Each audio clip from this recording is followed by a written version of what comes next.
మాత జీజాబాయి స్వామి వివేకానంద జయంతి వేడుకలు బేల మండల కేంద్రంలో ఘనంగా నిర్వహించారు. ఈ సందర్భంగా శివాజీ చౌక్లో జిజామాత అలాగే స్వామి వివేకానంద చిత్రపటాలకు పూలమాల వేసి నివాళులర్పించారు.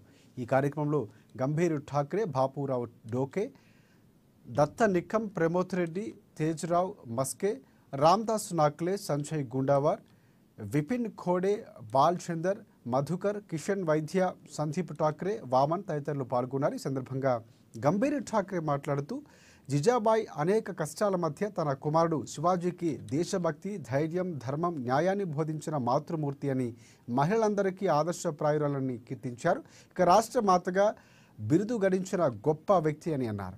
ఇక స్వామి వివేకానంద హిందూ ధర్మాన్ని అంతర్జాతీయ స్థాయిలో తీసుకువెళ్లిన వ్యక్తి అని, భారతీయ తత్వం, యోగా, ధర్మం, దేశభక్తికి సంబంధించిన సందేశాన్ని ప్రపంచానికి చాటి చెప్పిన వ్యక్తి స్వామి వివేకానంద అని కొనియాడారు.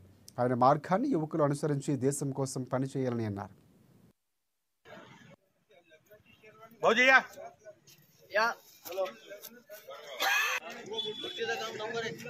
తల్లి అయినటువంటి మా జిజావు గారి యొక్క జయంతి సందర్భంగా మరియు స్వామి వివేకానంద గారి జయంతి సందర్భంగా ఇక్కడ వచ్చేసినటువంటి భక్తజనులందరికీ నా యొక్క హృదయపూర్వక నమస్కారాలు.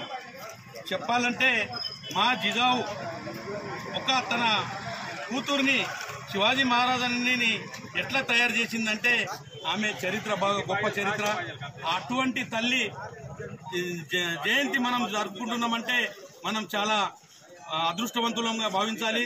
ఎందుకంటే అటువంటి మార్గంలో మనం కూడా నడుస్తే డెఫినెట్గా మనం ఆచరణలో మన అన్నిట్లో కూడా మార్పు అనేది తప్పకుండా వస్తుందని అందరినీ కోరుకుంటూ, మరియు అలాగే స్వామి వివేకానంద యువతకు ఎట్లా యువత ఉండాలనే దానికి స్వామీజీ ఒక గుర్తింపుగా ఉన్నాడు.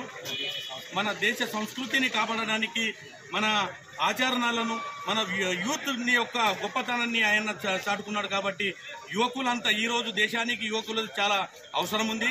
ఆ యువకులంతా స్వామి వివేకానంద అడుగుజాడల్లో నడవాలని చెప్తూ ప్రతి ఒక్కరికి ధన్యవాదాలు చెప్తూ నేను ముగిస్తాను.